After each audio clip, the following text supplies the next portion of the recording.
Good morning guys. So yun, what a sunny day. Pero ganun pa, malamig pa rin guys, no? So yun, ito nga po, gaya na po na nabanggit namin sa isang vlog namin. Punta kami ng Pickering. Yeah, puro magkaroon ng banding yung magpipinsan. And then one more thing, yung binili naming gamit ni Paul kahapon, may napasamang yung anong tawag dito, parang magnetic na para sa store. Kaya ito ibabalik namin dito sa Promenade bago kami diretso ng Pickering. And then before that, siguro pagdating ng Pickering, pero magaga pa na, mamalingki muna kami kahit konti. Para mamaya, kasi namalingki nga kami kahapon, nagkulang pa. So yun, palingki ng konti. And then isa pa, ito, pupunta po kami ng ay siya nga pala, kunin ko yung wallet ko guys. Kasi magpapadala tayo guys ng konting tulong dun sa tito ko na nasa ospital. So Uncle Jog, so get well soon. Yeah, ingat ka lagi. Ay apo, tumatanda na ho tayo, hindi tayo bumabata. Kailangan na ng exercise, tama na yung mga pleasure, yung mga pag-inom, yung mga sigarilyo, yung mga matatanda na, tama na yan. So ngayon nasa ospital kasi siya. So kailangan natin magbigay ng kunti bang tulong sa kanya. Alam nyo naman po ang hirap sa Pilipinas. Yan, lalo na sa mga gamot. Yan, ako. Pasalamat nga tayo dito sa Canada. Alis kung nasa ospital tayo, sagot na lang gobyerno yan. Yep. Kaya doon sa Pilipinas, pagtanda mo siguro, pag na-hospital ka, nako, hindi ko alam kung paglabas mo sa hospital na yun, kung umakbang ka pa o pantay na yung paa mo. Yun na nga, kahirapan sa Pilipinas, no guys. So yun guys, papadala kami. After that, then diretso na pala kami ng Pickering. Yeah, so yun, thank you. Kita-kits tayo guys. Yun guys, tapos na kami na ibalik yung so sa baba tayo dun. Sama ko yung magina ko guys. Hi Paul. Yan, ibalik na namin yung yung sinasabi ko kanina. So punta kami ng LBD sa baba, kung saan magpapadala kami ng pera. Konting tulong lang guys. Yo, tingnan mo yung mga ibang tao dito, no? Yung mga iba nagiging nila place ng pagja-jogging na tumol, no? Ha? Ayan. Esqueleto.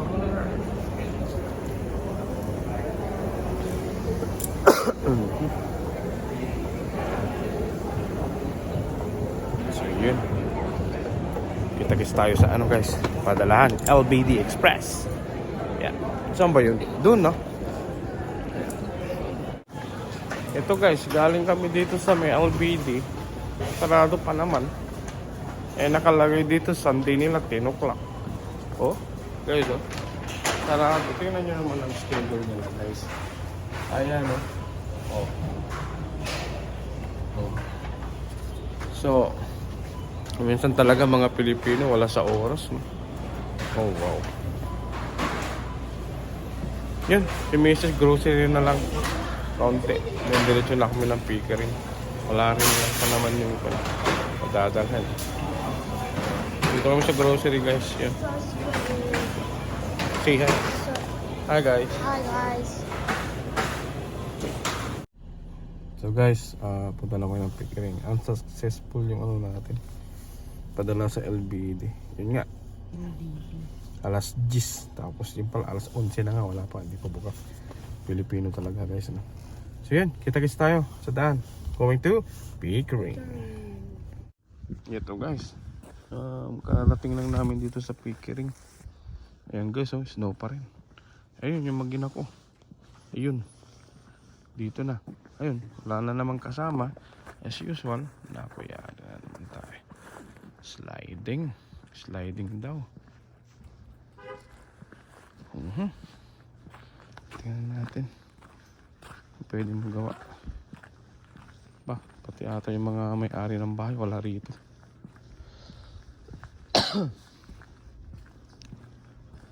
Ayun.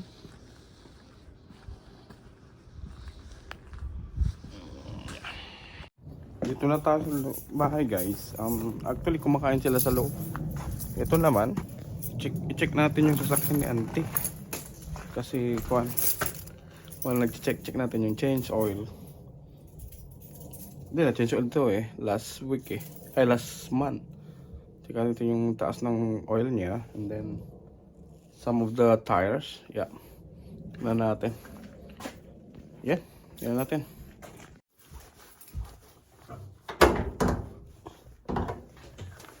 Salit lang guys. Ito, tingnan natin yung oil niya. Okay naman. Yeah, so far okay yung oil niya guys. Nasa malapit sa kuan. Lagpas ng konti sa trip, but it's okay. Yeah, yun nga lang, yung cover ng ano niya, yung windshield washer wala, natanggal. So paano bang gagawin dito? Hindi ko alam kung nasa natanggal. Kaya malamang, pagpunta natin ng junkyard, tingnan natin kung may makukuha tayo. Ito lang, concern. Yeah. So sa gulong naman, baka malambot ng konti, hindi naman. Malambot yung sakyan. Ang ganda ng araw guys, pero malamig pa rin. Yeah, it's okay. They're good. Start natin guys para makita natin. Yun, medyo okay naman. Kaso nga, hindi ko lang yung tunog ng makina. Yeah, parang nakabila.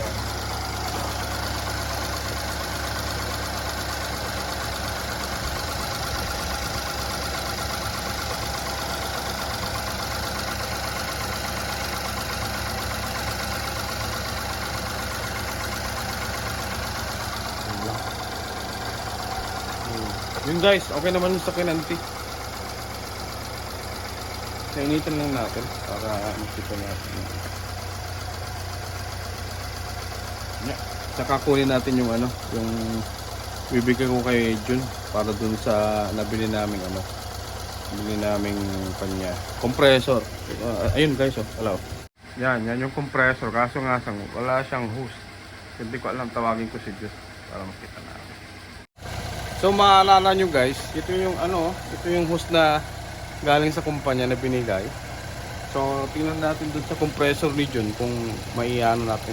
Ang kaso nga lang, wala yung parang pin dito sa kabila.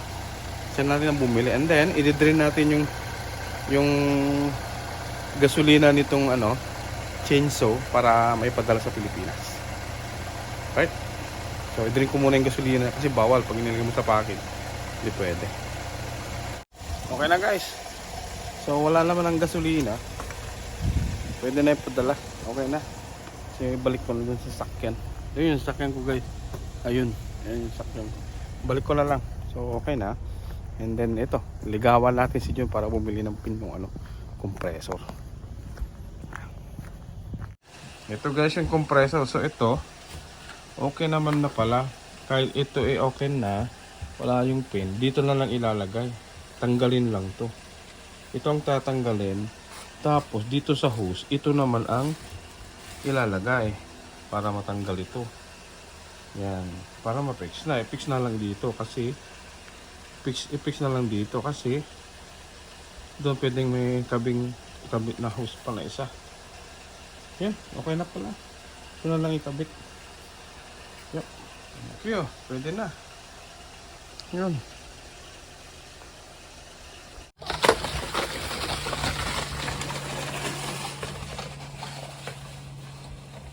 See? Wow! Dad, if it's my birthday, can you buy me like that? Sure, why not? Even though Mom is gonna buy me my favorite thing. Okay, sure. See, you're having a cup anymore. No flower! Yun na lang guys. 1, 2, 3. Go Paul, coming! Oh. Dug. Get Liam coming! Oh wow. It's nice guy.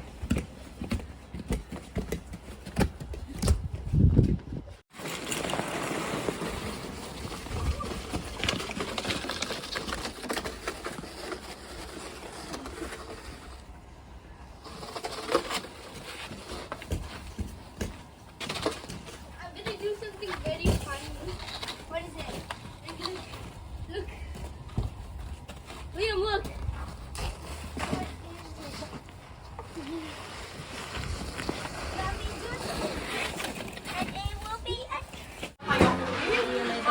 Ito na yung mga anak ko guys. Dito sa bahay guys. Ang lami-lami kaya ng oil. Kuya, nakakainis kayo. Sabi mo sa'yo, punta tayo na lang. Yung guys, uwi-uwi muna kami. Mag-end up na yung kan namin guys. Mga get together na naman ngayong week na to. So, next week ulit. Next week ulit. Oh, abangan nyo pala sa birthday ni Liam guys. Birthday ni Liam. Oh my goodness. Yeah. Si Madam, en grande daw. En grande. Huh? Oh. Ay, kabayo.